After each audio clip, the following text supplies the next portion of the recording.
1.5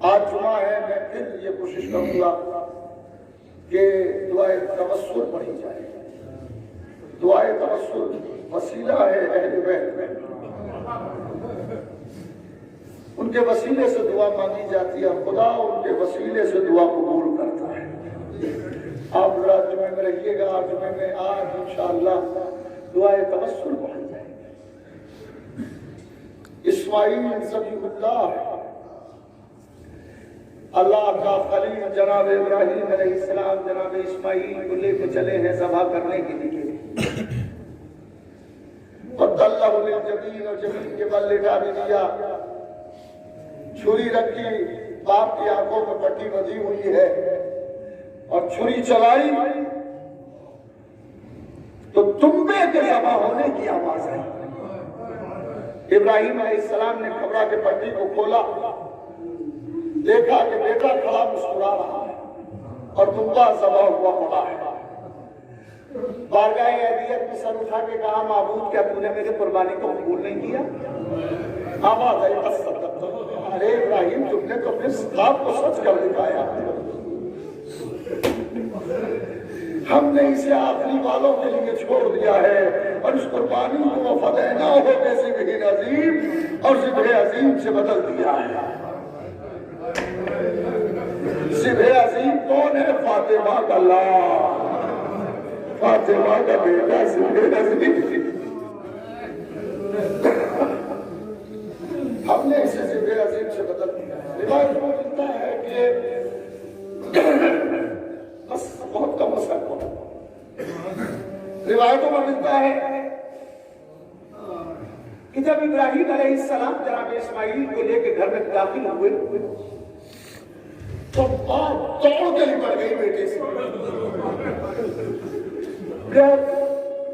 چھپا بیٹے کو ساتھ، چونکہ شیطان نے بتا دیا تھا کہ ذبح کرنے لے گئے ہیں، نبی کی بیوی تھی اس لیے گھر سے نہیں نکلی، مگر دل میں تھا کہ کہیں بیٹا ذبح نہ ہو جائے۔ بیٹے کو پیار کیا، پیار کرتے کرتے جناب ہاجرہ کی نظر پڑی اس نشان پر جو چھری سے آ گیا تھا۔ جناب اسماعیل علیہ السلام کی گردن پر ایک ہلکا سا نشان آ گیا تھا۔ جناب ہاجرہ نے سوال کیا، اللہ کے خلیل یہ نشان کیسا ہے؟ جب اسماعیل کو لے گیا تو ذبح کرنے کے لیے میں نے مٹا دیا تھا، چھری چلا دی، مگر اللہ نے تنبا بھیج دیا، اور اتنا سنا ہاجرہ نعرہ مار کے بے ہوش ہو گئی، آئے میرا اللہ، آئے میرا اسماعیل۔ اب جب ہوش ہوتا تھا تو بار بار یہ کہتی تھی، اگر میرا بیٹا ذبح ہو جاتا تو کیا ہوگا؟ اگر میرا لال ذبح ہو جاتا تو کیا ہوتا؟ ہر بار جناب ہاجرہ یہی نعرہ مار کر روتی تھی، اگر میرا لال ذبح ہو جاتا تو کیا ہوگا؟ تاریخ کا بیان ہے، روایتوں کا بیان ہے، تاریخ کا بیان یہ ہے کہ اس واقعے میں پرسا دینے آئے ہو، چاہے چننے کو پرسا دینے آئے ہو، عمران کو پرسا دینے آئے ہو، عمران کے بھائیوں کو پرسا دینے آئے ہو، ارے ذرا غور تو کرو کہ کربلا میں فاطمہ کا لال اکیلا ہے۔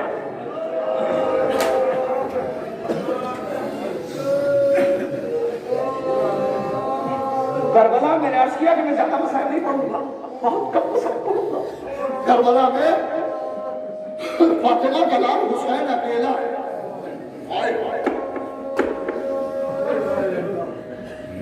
پرسوں جب جنازہ اٹھا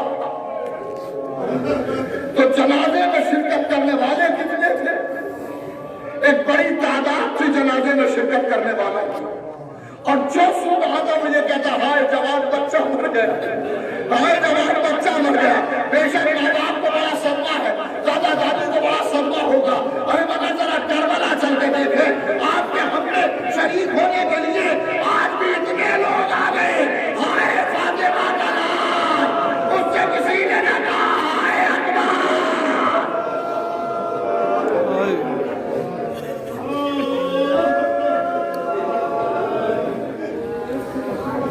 شعر بہت سنا جاتا ہے، آج پہلی بار مین انیس رحمت اللہ علیہ کا شعر ہے کہ عباس مر گئے علی اکبر جدا ہوا، عباس مر گئے علی اکبر جدا ہوا، ہم سے کسی نے یہ بھی نہ پوچھا کہ کیا ہوا؟ حسین جوان لال کو روئے، 32 برس کے بھائی کو روئے، اور اس کے بعد آواز دیتے ہیں پروردگار میرے ماتھے پہ شکن جوڑے ہوئے۔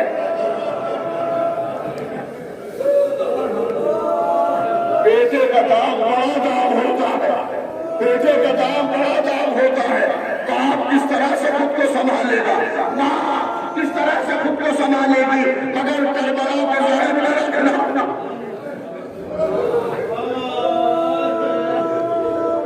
آپ کا ایک بچہ گیا ہے، یہ خدمت جناب علی اکبر میں پہنچ گیا، مگر حسین کا بھرا گھر اجڑ گیا، حسین علیہ السلام کا بھرا گھر اجڑ گیا۔ یہ شعر پڑھنے جا رہا ہوں، 16 جعفری کا شعر ہے، شعر نہیں ہے مصائب ہے، مرثیہ ہے میرا۔ شعلہ کہتے ہیں کہ ہو جائے گا تجھے بھی مجھے سر سے کربلا، ہو جائے گا تجھے بھی مجھے سر سے کربلا، تنہا کسی عزیز کی میت اٹھا دے دے۔ ارے فاطمہ کا لحاظ ایک لاش کو لاتا تھا، ایک لاش کو پتھر میں لے جاتا تھا، اور آواز دیتا تھا جانے والوں ہم بھی آ رہے ہیں۔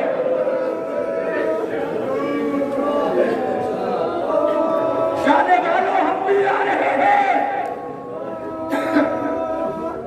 عمران کو حسرت ہے، اگر ذرا حسین سے پوچھو کہ جب بیٹے نے آواز دی بابا ہمارا آخری سڑا، تو تحریر کہتی ہے کہ حسین ٹھوکریں کھاتے ہوئے علی اکبر کے لاشے میں پہنچے اور پہنچ کے بعد بیٹا بوڑھا باپ آ گیا، اے میرے لالا بابا آ گیا۔